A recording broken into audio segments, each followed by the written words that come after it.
고린도 후서 3장 12절부터 18절의 말씀 한 절씩 교독하시겠습니다. 우리가 이 같은 소망이 있으므로 담대히 말하노니 우리는 모세가 이스라엘 자손에게 장차 없어질 것의 결국을 주목하지 못하게 하려고 수건을 그 얼굴에 쓴 것 같이 아니하노라. 그러나 그들의 마음이 완고하여 오늘까지도 구약을 읽을 때에 그 수건이 벗겨지지 아니하고 있으니 그 수건은 그리스도 안에서 없어질 것이라. 오늘까지 모세의 글을 읽을 때에 수건이 그 마음을 덮었도다. 그러나 언제든지 주께로 돌아오면 그 수건이 벗겨지리라. 주는 영이시니 주의 영이 계신 곳에는 자유가 있느니라. 함께 읽습니다. 우리가 다 수건을 벗은 얼굴로 거울을 보는 것 같이 주의 영광을 보매 그와 같은 형상으로 변화하여 영광에서 영광에 이르니 곧 주의 영으로 말미암음이니라. 아멘. 오늘도 주의 보좌 앞으로 나오신 성도님들에게 하나님의 은혜와 평강이 함께 하시기를 축원드립니다.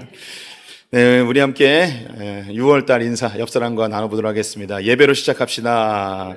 예배로 시작합시다. 예배로 시작합시다. 우리 크리스천 베이직이라는 주제 가지고 기독교 세계관을 함께 살펴보고 있습니다.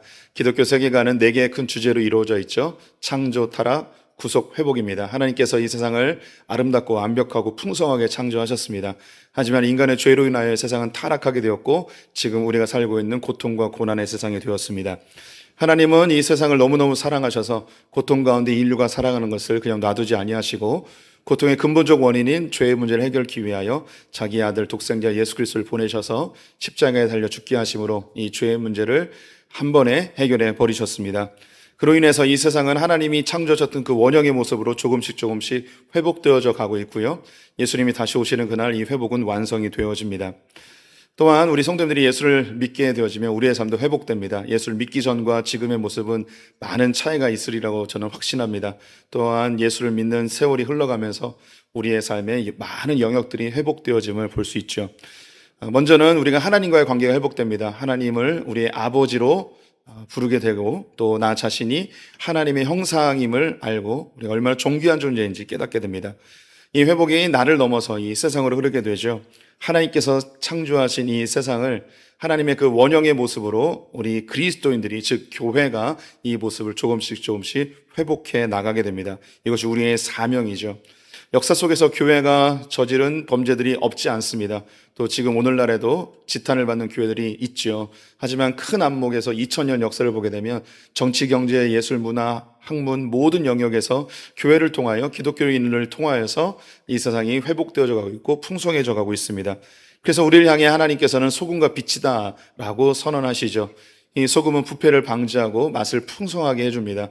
또 빛은 어둠을 거두어내고 우리를 밝게 비춰주며 또 우리의 삶을 윤택하게 만들어주는 것이 빛의 역할이죠.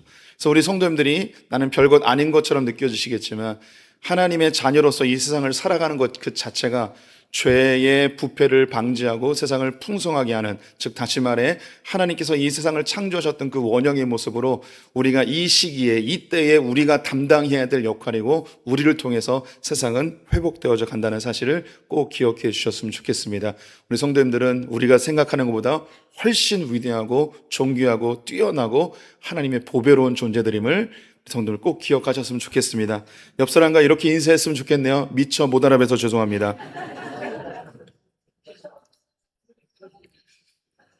네, 우리가 세상의 소금과 빛으로 살아가게 되면 이 세상이 변화된다고 이야기하는데 사실 너무 큰 그 담론이어서 우리 너무 미약하고 힘이 없는 존재라서 우리가 어떻게 세상을 변화시킵니까? 라는 생각을 먼저 하게 됩니다. 우리가 이 세상을 어떻게 회복시킬 수 있습니까? 라는 의기소침한 그런 질문을 다 자연스럽게 하게 되죠. 그럼에도 불구하고 하나님 우리를 소금과 빛이라고 이야기했는데 그 시작점을 오늘 함께 이야기해 보겠습니다. 이 세상을 변화시키는 그 시작점은 어디에 있냐면 예배에 있습니다. 이 예배는 우리가 지금 드리고 있는 한 시간의 종교 의식이 결코 아닙니다. 예배는 하나님을 바라보는 것입니다. 하나님의 얼굴을 대할 때에 우리는 바라보는 것에 영향을 받게 되어 있거든요. 그럼 우리가 하나님을 바라보게 되면 하나님으로부터 영향을 받게 되고 우리가 하나님의 형상으로 점점 회복되어져 가게 됩니다. 우리가 하나님 안에서 회복되어진 상태로 세상을 살아가게 되면 세상이 자연스럽게 변화되게 되는 것이죠. 회복되게 되는 거예요. 이 모든 변화의 시작, 우리가 소금과 빛의 역할을 감당하는 시작점은 어디 있는가? 바로 예배에 있습니다. 하나님을 바라보는 예배를 통해서 우리가 변화되고 변화된 우리를 통해서 세상이 변화되게 되는 것이죠. 사실 하나님께서 우리 인간을 창조하실 때에 예배하는 존재로 창조하셨습니다. 예배라는 것은 내가 좋아하는 것, 내가 사랑하는 것을 바라보고 추앙하고 가까이하고 갈망하는 것을 예배라고 이야기하겠습니다. 예배를 영어로 worship이라고 하는데요. 이것은 가치라는 뜻의 worth라는 단어에서 시작이 됩니다. 내가 가치 있게 생각하는 것에 내 마음을 두는 것, 여기에 예배가 있습니다. 하나님께서는 우리를 창조하실 때에 하나님께 가까이 가며 하나님을 바라보며 하나님을 갈망하며 사랑하며 함께 교제하는 존재로 우리를 창조하셨습니다. 예전에 우리가 인간에 대한 이야기를 좀 깊이 해봤었는데 우리는 하나님의 형상으로 지음을 받았습니다. 이 하나님의 형상으로 지음받았다는 것은 모든 피조물들 중에 유일한 것이고 그리고 너무나 가치 있는 것입니다. 우리를 창조하신 하나님은 삼위의 하나님이시죠. 다시 좀 기억을 되살리면 이 삼위의 하나님 성부, 성자, 성령은 결코 계급이 아님을 우리 성도님이 기억해 주셔야 됩니다. 우리는 보통 성부 하나님이 아버지시니까 제일 높고 그 다음 성자 예수님 그리고 성령님 이렇게 계급으로 생각하는데 삼위일체 하나님을 떠올릴 때 이 삼위의 하나님이 손을 잡고 즐거운 댄스를 추는 장면을 기억하라고 말씀을 드렸습니다. 손을 잡고 댄스하는 것은 서로가 평등한 관계임을 보여주는 것이죠. 사실 이 삼위 하나님은 모든 속성과 모든 능력이 다 동일하신 분들입니다. 이분의 사역들의 차이는 있지만 그 능력과 그분의 위치는 전혀 차별이 없죠. 또 이분들이 손을 잡고 춤을 추는 장면을 떠오르게 하는 것은 이분들의 이 즐거운 모임, 완벽한 사랑과 사귐의 공동체의 모임을 떠오르게 하기 위함입니다. 하나님께서는 이 사귐의 공동체가 너무 좋으셨어요. 이 사귐의 공동체를 확장하고 싶으셨고 그 확장의 대상이 바로 우리입니다. 그래서 하나님은 우리를 창조하실 때 하나님보다 조금 못하게 하나님의 전능한 속성을 빼고 주님이 가지고 있는 많은 속성들을 우리에게 주셨습니다. 하나님의 형상으로 지으신 것이죠. 왜 우리를 하나님의 형상으로 지으셨냐면 하나님이 우리랑 교제하려면 하나님하고 비슷해져야 됩니다. 하나님보다 조금 못한 존재가 되지만 그래도 하나님과 비슷하게 인격적 교제를 할 수 있는 그런 존재로 우리를 만드신 것이죠. 우리 성도님들 가정에 강아지가 여럿 있으실 것입니다. 우리 성도님들이 강아지를 너무너무 좋아하고 너무 아낀다고 하고 아끼고 심지어 강아지를 내 아들, 딸 이라고 부르고 엄마라고 부르고 아빠라고 부를지라도 이 강아지와 인격적 교제는 불가능합니다. 아무리 강아지를 사랑한다 할지라도 그 강아지와 인격적 교제는 불가능합니다. 가끔 나는 강아지와 대화를 할 수 있어요 하는 분은 정신과를 가보셔야 됩니다. 인격적 교제는 할 수 없습니다. 정서적 교감은 있을지라도 인격적 교제는 할 수 없습니다. 만약에 강아지와 인격적 교제를 하길 원한다면 내가 강아지가 되던가 아니면 이 강아지가 사람이 되어야 합니다. 하나님께서 우리를 사귐의 존재로 만드시고 우리와 친밀한 관계를 유지하기 위해서는 우리를 하나님의 형상으로 반드시 지으셔야 하는 것이죠. 우리가 하나님의 형상대로 지음을 받았다는 것 자체가 하나님과의 예배의 관계 속에 있다는 것, 즉 인간은 예배하는 존재라는 것을 보여주고 있습니다. 하지만 안타깝게도 인간이 타락하게 되었고 하나님과의 관계가 단절되었습니다. 더 이상 하나님을 찾지 않고 하나님과 교제하려 하지 않죠. 하나님 우리를 창조하실 때 하나님과의 사귐의 공동체, 하나님과의 교제를 통해서 채워져야 되는 그 빈 공간을 마련해 놓으셨습니다. 이 빈 공간 때문에 하나님을 갈망하고 하나님을 찾아가게 되는 것이죠. 하나님과의 관계가 단절된 인간들은 이 빈 공간을 하나님으로 채우지 아니하고 자신의 방법으로 스스로 하나님 되어 이 빈 공간을 채우기 시작합니다. 이 빈 공간을 채우는 이것이 바로 우리의 예배가 되는 것이죠. 이 예배는 우리가 바라보는 것으로 이 빈 공간을 채우게 되어 있어요. 예전 농경 사회에서는 농부들이 바라보는 것이 땅과 하늘입니다. 땅에서 곡식들이 나기 때문에 땅을 바라보게 되죠. 땅을 바라보니까 땅을 숭배하게 됩니다. 또 하늘에서 비와 바람, 햇빛이 오기 때문에 하늘을 바라보니 하늘을 숭배하게 되죠. 그래서 하늘에 있는 어떤 분이 계시기에 하늘님이라고 부릅니다. 또 태양이 농경에 매우 중요한 요소이기 때문에 태양을 바라보다 보니 태양을 예배하게 되고, 또 농사는 달의 원력에 의해서 움직이죠. 그래서 달을 바라보니 달을 숭배하고 달을 예배하게 됩니다. 바닷가에 사는 어부들은 늘 바다를 바라보다 보니 바다를 예배하게 되고요. 화산지대에 있는 사람들은 이 화산이 자신들에게 큰 해를 주기 때문에 늘 화산의 활동에 모든 신경이 곤두서 있죠. 그래서 화산을 바라보다가 화산을 예배하게 됩니다. 밀림이나 정글에 사는 사람들은 맹수들이 자신들이 언제 달려올지 모르기 때문에 여기에 초관심 사항이 집중되어 있죠. 이것을 바라보고 묵상하다 보니까 맹수들을 예배하게 됩니다. 오늘날 과학기술이 발전하다 보니 이런 자연에 있는 우상들을 더 이상 섬기지는 않습니다. 하지만 여전히 우리는 우리가 바라보는 것을 예배하고 있습니다. 많은 사람들이 돈을 바라보고 있습니다. 그래서 돈을 예배하게 되어 있죠. 성공하고 싶어서 성공을 바라보며 달려갑니다. 그러다 보니 나의 성공이 나의 예배의 대상이 되기도 하고요. 대학이 그렇고 또 직장이 그렇고 사람이 그럴 수 있습니다. 배우자가 나의 우상이 될 수도 있고 자식이 나의 예배의 대상이 될 수도 있습니다. 오늘날 현대사회에서 최고의 관심사항은 이것저것 다 제쳐놓고 최고의 관심사항이 뭐냐면 나 자신이에요. 많은 사람들이 자기 자신을 지나치게 생각해요. 그래서 나 외에 다른 것은 아무 관심이 없습니다. 마치 전 국민이 사춘기의 중고등학생과 같은 그런 사고를 가지고 살아가는 것 같아요. 내 감정이 제일 중요하고 내가 원하는 대로 살아가야 되고 나 외에 다른 것에 아무 관심이 없고 그 누구도 나를 방해할 수 없는, 모든 것이 나에게만 관심이 있는, 나의 욕망과 나의 감정에만 치우쳐 있는 시대를 살아가고 있는 것 같습니다. 우리 성도님들도 사춘기의 자녀를 키워보셨죠? 그 시절에는 아무것도 보이지 않아요. 오직 자기밖에 없는 거예요. 우리 성도님들도 사춘기 시절에 보면 그때 부모님들이 무슨 얘기했는지 아무 기억이 안 나요. 나만 관심 있는 거죠. 제가 예전에 한번 말씀드렸는데 제가 할머니 집에서 2년 반을 살았는데 그때 동생하고 같이 살았다는 거예요. 근데 저는 저밖에 기억이 안 나요. 동생이랑 같이 산 게 기억이 안 나요. 분명히 동생하고 살았다는데 얼마 전에 동생 만났는데 제 설교를 계속 들으면서 오빠는 진짜 기억이 안 나? 오빠하고 나하고 같이 할머니네 살았잖아. 근데 저는요, 동생이 전혀 기억이 안 나요. 이처럼 그 사춘기 때는 온전히 자기에게만 관심이 있는 그런 때이죠. 저도 이제 사춘기의 자녀들을 이제 키우고 있죠. 이제 작은 놈이 이제 23살인데도 여전히 사춘기인 것 같아요. 제가 지난주에 그 개척자들을 돕는 개척학교에 이제 제주도에 가 있었는데 화요일쯤에 문자가 온 거예요. 아빠라고 문자가 온 거예요. 그래서 전화를 걸었더니 아빠 시간 되세요? 저 학교 좀 데려다 주세요. 라고 하는 거죠. 나 제주도인데? 그래요? 예, 뚝 끊었어요. 그러니까 우리 아들은 아빠가 어디 있는지도 모르는 거죠. 온 관심이 자기에게만 있는 겁니다. 오늘날 이 시대는 제일 관심을 갖고 있는 것이, 제일 많이 바라보는 것이 나 자신인 것 같아요. 내 자신에 대해서 긍정적인 시선으로 바라보기도 하지만 부정적인 시선으로 바라보는데 이 부정적 시선 역시 나 자신에 대한 깊은 관심이에요. 우울함, 자기 연민, 이 모든 것들이 자기 자신에 대한 지나친 생각이죠.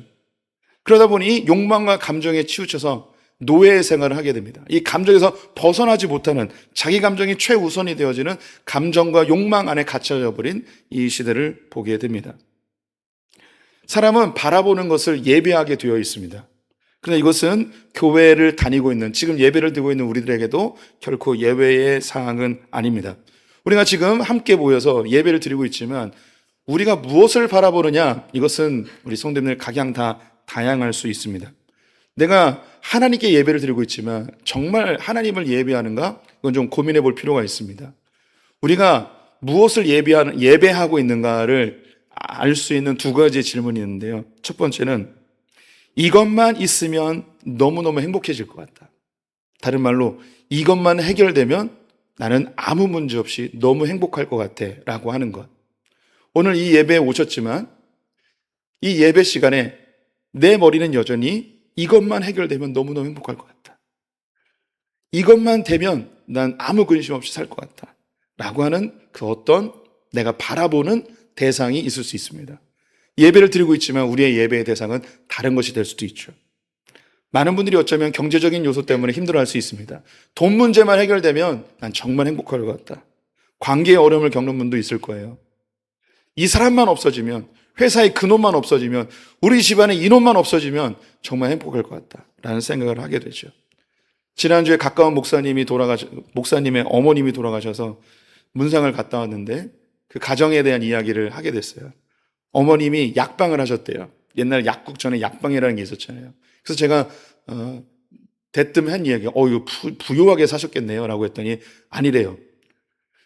어머니가 약방을 하면서 돈을 모아놓으면 아버지가 도박으로 다 날리고 또 모아놓으면 술값으로 다 날리고, 그래서 약방을 하면서도 중고등학교 시절에 26번을 이사했다는 거예요. 너무 많이 고통을 당하는 거죠. 그래서 이 목사님이 중고등학교 시절에 기도 제목이 뭐였냐면 아빠만 없으면 난 정말 행복하겠다. 모든 관심이 아빠에게 있는 거죠. 요것만 해결되면 내가 다 행복할 것 같다. 근데 우리 성도님들도 많이 들어보셨죠? 미워하면서 담고 욕하면서 담는다고. 왜 그러냐면요, 내가 그것에만 관심을 갖고 바라보면 나도 모르게 닮아가게 되거든요. 내가 무엇을 예배하는가? 두 번째 질문은 이것입니다. 이게 없어지면 너무너무 두려운 거, 이게 없어지면 너무너무 무서운 거. 그래서 우리는 예배에 와서 하나님 제발 이거 없어지지 않게 해주세요. 내 재정이 없어지지 않게 해주세요. 내가 청약한 이 아파트 없어지지 않게 해주세요. 내 자식 없어지지 않게 해주세요. 내 손자 손녀 없어지지 않게 해주세요. 그래서 이 예배의 목적이 내가 소중하게 생각하는 것을 보호하기 위한 수단으로 전락할 수 있는 위험성이 매우 많이 있는 것이죠. 우리는 무엇인가 바라볼 때 그 바라보는 대상을 예배하게 되어 있습니다. 돈, 대학, 직장, 성공, 배우자, 자식, 노후, 건강 등 우리가 많은 것을 바라보죠. 이 바라보는 것을 우리도 모르게 예배하게 됩니다. 이게 필요 없다는 게 아닙니다. 우리 일상생활 속에서 다 필요한 거죠. 돈 필요합니다. 건강도 필요하고요. 좋은 대학, 좋은 직장 너무너무 필요합니다. 그런데 문제는 무엇인가? 우리가 바라보는 것을 우리가 예배할 때 우리가 그것을 닮아가게 된다는 거예요. 내가 뭘 바라보느냐에서 내가 그대로 닮아가게 된다는 거죠. 돈을 좋아하는 사람, 돈을 바라보는 사람은 계산적인 사람으로 변화되기 시작합니다.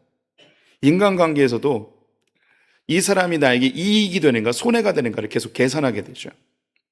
그리고 누군가에게 시간을 사용할 때 이 시간을 써도 되는가 쓰지 말아야 되는가 매우 냉정한 사람이 되어버립니다.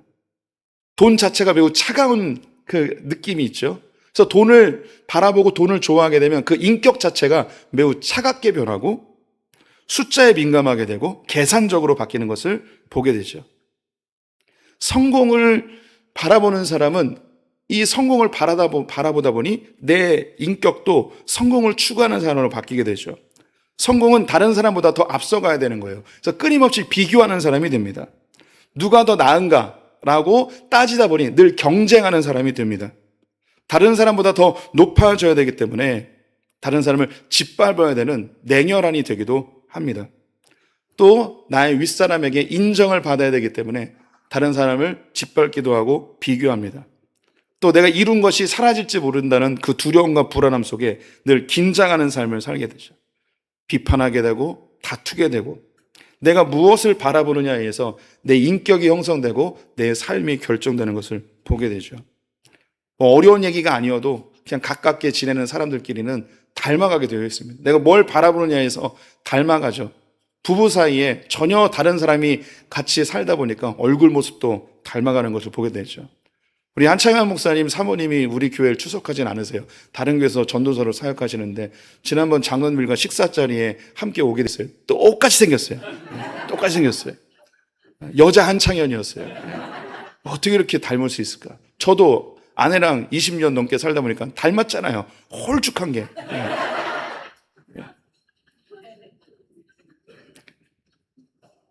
부모님과 자식들도 유전적인 요소 외에도 식습관이나 삶의 습관이 많이 닮아갑니다.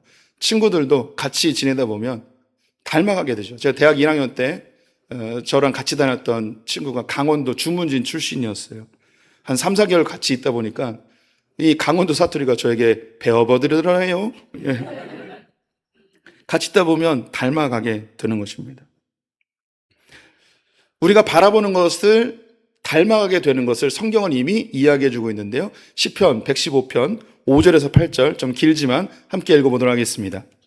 입이 있어도 말하지 못하며 눈이 있어도 보지 못하며 귀가 있어도 듣지 못하며 코가 있어도 냄새 맡지 못하며 손이 있어도 만지지 못하며 발이 있어도 걷지 못하며 목구멍이 있어도 작은 소리조차 내지 못하느니라. 우상들을 만드는 자들과 그것을 의지하는 자들이 다 그와 같으리로다. 우상은 하나님 아닌 다른 것을 예배할 때 그 대상을 우상이라고 성경은 표현하죠. 이 우상들의 특징은 귀의 모양은 있지만 듣지 못합니다. 입의 모양은 있지만 말하지 못합니다. 눈의 모양이 있지만 보지 못합니다. 팔, 다리가 있지만 전혀 움직이지 못하죠.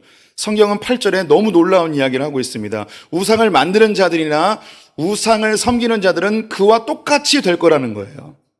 생명 없는 것을 예배하다 보면 그것을 닮게 되어지죠. 그래서 눈이 멀게 되고 귀가 듣지 못하게 되고 그 삶이 움직이지 못하여 그 내가 바라보는 것에 노예가 되어서 살아간다고 이야기하는 것이죠.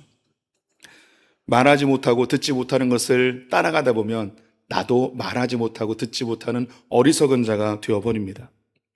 하지만 그래서 하나님은 살아계신 우리의 삶을 창조하신 영원하신 그 하나님을 예배하는 자를 늘 찾으세요. 이 세상 사람들이 그 마음의 빈 공간을 채우기 위해서 자기가 바라보는 것, 이것만 있으면 행복해질 것 같고 이게 없어지면 너무너무 불안한 그것들을 내 마음에 새기고 바라보면서 자기가 종살이 하는지도 모르고 그렇게 살아가는 이 세상에 하나님, 영원하신 그분, 생명을 주는 그분, 그분을 찾는 예배자들을 주님은 늘 찾으시죠. 요한복음 4장 23절 말씀으로 확인해 보겠습니다. 아버지께 참되게 예배하는 자들은 영과 진리로 예배할 때가 오나니 곧 이때라. 아버지께서는 자기에게 이렇게 예배하는 자들을 찾으시느니라. 하나님은 이 세상 사람들이 예배하는 게 아니라 하나님과 친밀한 사귐, 주님만 바라보는 예배자들을 늘 찾고 계십니다. 이렇게 하나님을 찾고 하나님을 바라보고 하나님을 예배하는 자는 하나님의 형상으로 닮아가게 되어 있습니다. 여기에 대한 아주 좋은 증거가 오늘 읽었던 고린도후서 3장에 있습니다. 이 3장에는 모세의 이야기가 등장을 하는데요. 모세가 하나님의 영광으로 얼굴에 광채가 나는 장면이 기록되어 있습니다. 모세가 이스라엘 백성들을 데리고 출애굽하였죠. 한 3개월쯤 지나서 시내산에 도착하게 되었습니다. 하나님이 이스라엘 백성들과 언약을 맺게 되는데 천둥 번개가 치고 땅이 흔들리며 큰 연기 속에서 주의 음성을 들은 이스라엘 백성이 너무너무 무서웠습니다. 죽을 것 같은 공포에 휩싸였습니다. 그래서 모세에게 부탁합니다. 우리가 너무 겁이 나니 모세 선생님 대신 하나님의 율법의 말씀을 들으시고 우리에게 알려주십시오. 그래서 모세는 40일 동안 시내산에 올라가 있었죠. 우리가 알고 있는 십계명 돌판 2개를 받게 되었습니다. 하나님의 말씀을 다 듣고 있는 중에 밑에서는 이스라엘 백성들이 모세가 시간이 지났는데 아직도 안 오니 모세가 죽었나 보다. 누가 우리를 인도해 줄까? 그래서 금덩어리를 모아서 금송아지를 만듭니다. 그리고 이것이 바로 우리를 애굽에서 건져주신 하나님이다라고 하며 우상 숭배를 하게 됩니다. 하나님이 빨리 내려가라 이야기하시며 모세에게 이스라엘 백성들을 질책하십니다. 모세는 이 돌판을 깨부시죠. 이 돌판을 깬 것은 율법이 아직 선포되지 않았기 때문에 이 율법에 적용되지 않게 하기 위한 모세의 방편이었습니다. 그리고 우상 숭배자들을 다 척결합니다. 하지만 하나님 너무너무 화가 났습니다. 불과 40일 전에, 한 달 전에 어떤 모양으로도 우상을 만들지 말라고 하였는데 이들은 우상을 만들었거든요. 그래서 하나님께서 이 이스라엘을 다 죽여버리고 내가 모세 너를 통해서 내가 새로운 민족을 이룰 것이다 라고 이야기합니다. 모세는 하나님께 찾아가서 하나님께 간절히 기도합니다. 하나님, 여기서 이 이스라엘 백성들을 다 죽이면 하나님 무능한 신이어서 다 죽였다고 다른 이방 사람들이 생각할 겁니다. 절대 그러지 마십시오. 이스라엘 백성들을 다 죽이고 저를 통해서 새로운 민족을 만든다고요? 아닙니다. 이 이스라엘 백성들을 멸망시킬 거라면 차라리 나를 생명체에서 지워버리고 이 사람들을 다시 세워주십시오. 그래서 하나님이 감동합니다. 마치 하나님이 기다렸다는 듯이, 그런 중보의 기도를 기다렸다는 듯이, 알았어, 내가 용서해 줄게. 그런데 너희들끼리만 올라가. 나는 그냥 여기 있을게. 그러자 이 모세가 하는 이야기가, 주님 무슨 말씀이십니까? 하나님이 함께 올라가지 않으시면 우리가 가나안 땅에 들어가는 게 무슨 의미입니까? 그 땅에 들어가는 것이 중요한 게 아니라 하나님이 함께 하시는 게 중요합니다. 그러자 하나님이 막 감동하십니다. 그러면 그래, 내가 따라 올라갈게.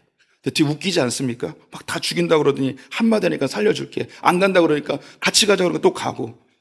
여기서 모세도 이상합니다. 도대체 하나님의 계획이 뭔가? 하나님 왜 그러시는가?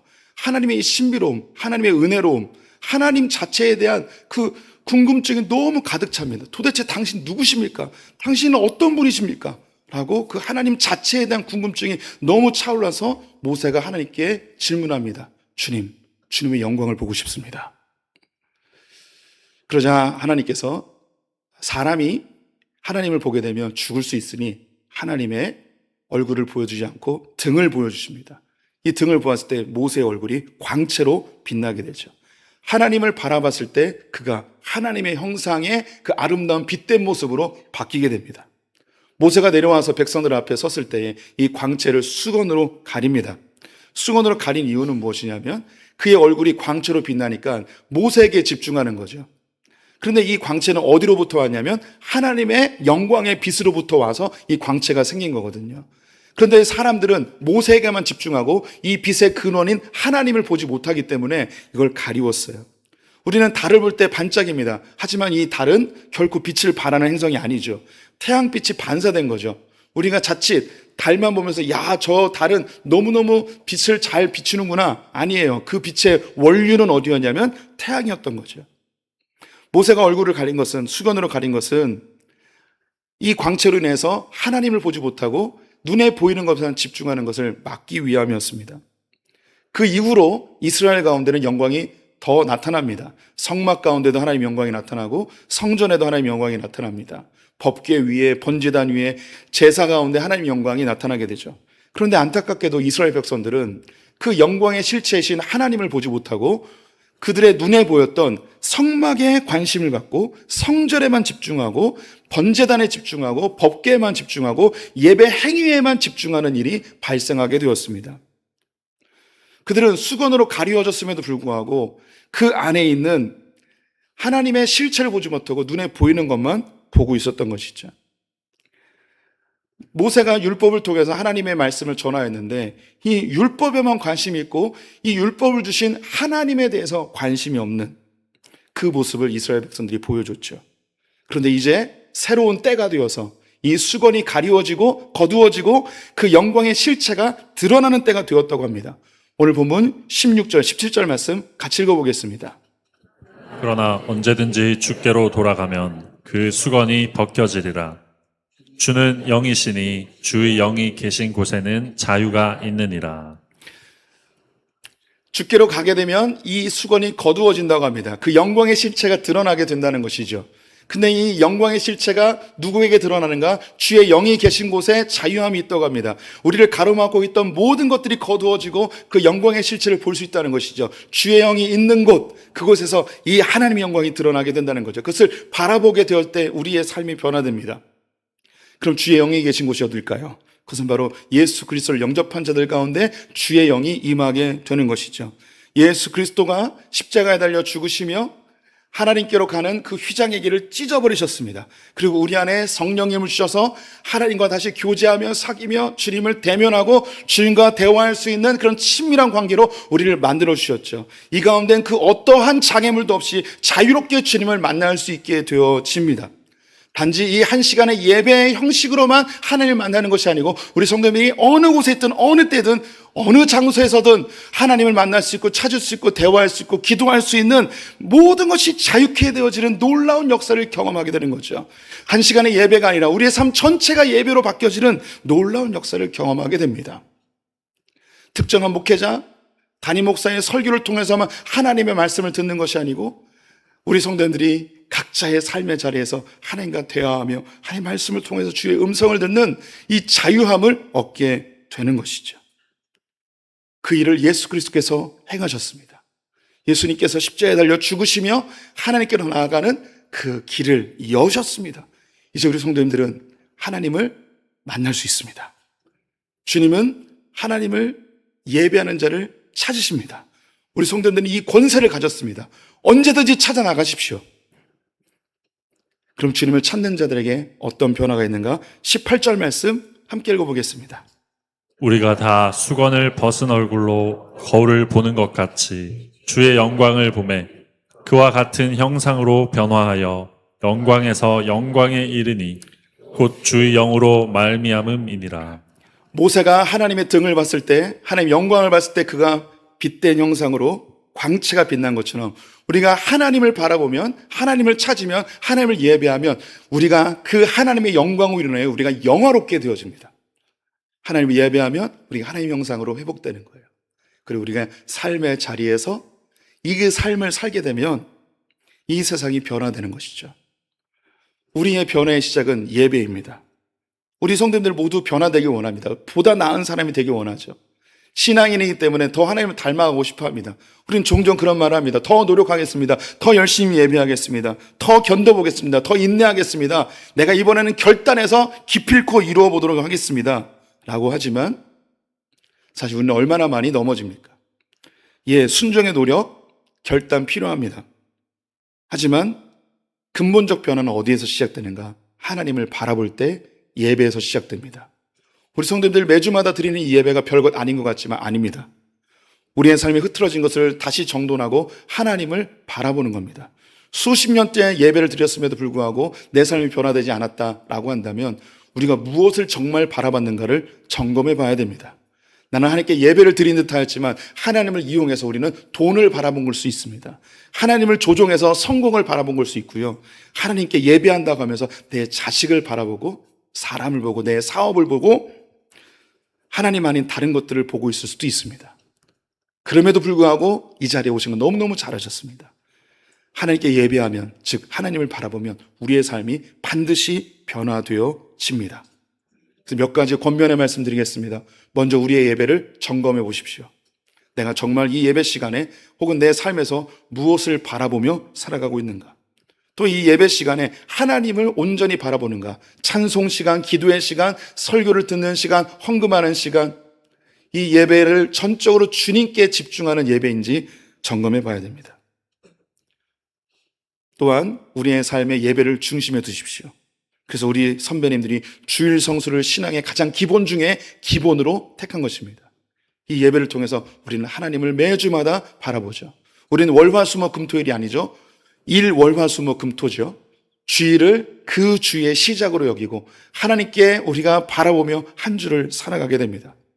모든 일에 있어서 하나님을 바라보며 기도로 시작하고 말씀으로 시작하고 예배로 시작하는 거 너무너무 소중합니다. 그래서 6월달 우리 인사말이 예배로 시작합시다입니다. 또 우리 일상생활에 예배가 정착되었으면 좋겠습니다. 가정 예배로 가정을 세워보십시오. 또 개인의 삶의 묵상으로 큐티로 하나님을 찬송함으로 기도로 하루를 시작해 보시기 바랍니다. 또 예수 그리스도를 더욱 묵상하십시오. 돈, 성공, 대학, 쾌락 이 모든 것들은 우리 성도님들을 위해서 절대 죽지 않았습니다. 오히려 우리에게 돈을 내놓으라 하고 우리의 목숨까지도 내놓으라고 이야기합니다. 하지만 예수 그리스도는 우리를 위해 목숨을 내주시고 우리에게 생명을 주셨습니다. 나를 노예 생활하고 나를 착취하고 나를 죽이는 이 세상의 우상들을 따라가시겠습니까? 아니면 나를 위해 죽으시고 나에게 생명 주신 그 예수를 바라보시겠습니까? 이것은 우리 성도님들의 선택입니다. 바라기는 예수를 더 바라보시는 성도님 되시기를 축원드립니다. 우리 함께 찬양하겠습니다.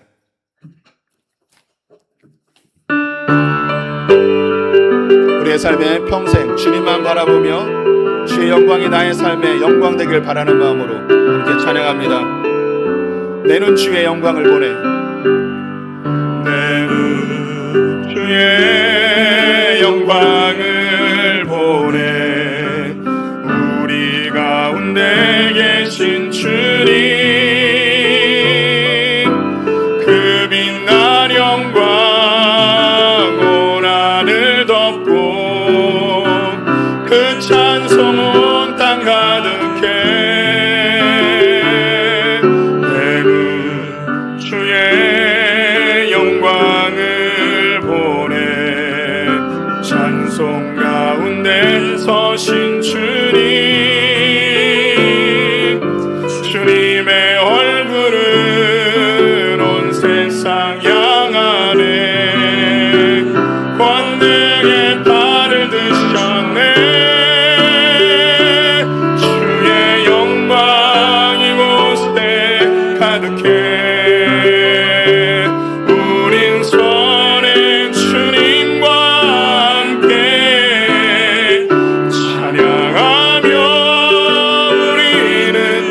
전진하리.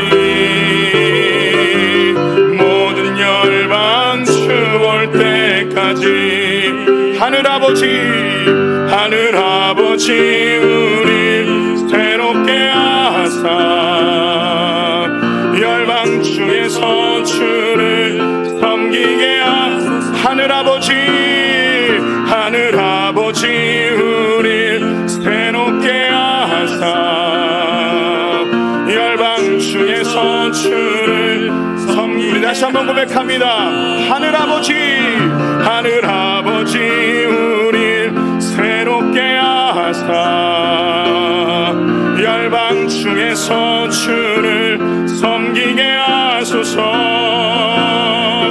모든 나라 일어나 찬송 부르며 영광의 주님을 보게 하소서.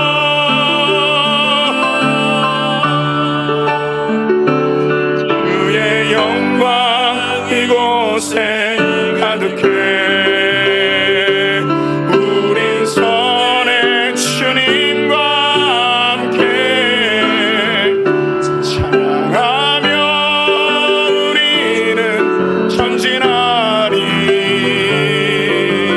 모든 열방 주 볼 때까지. 지금은 우리 주 예수 그리스도의 은혜와 하나님 아버지의 무한하신 사랑과 성령의 교통하심이 하나님의 영광을 바라보며 우리가 하나님의 영광된 형상으로 변화되기를 소망하는, 또한 우리의 이 영광의 빛이 세상으로 흘러가 세상이 새롭게 되기를 열망하는 소풍의 모든 성도들 가운데 우리의 자녀들과 저 북에 있는 형제자매들, 열방의 선교사님들과 이 나라의 이 민족 가운데 영원토록 함께 있을지어다. 아멘.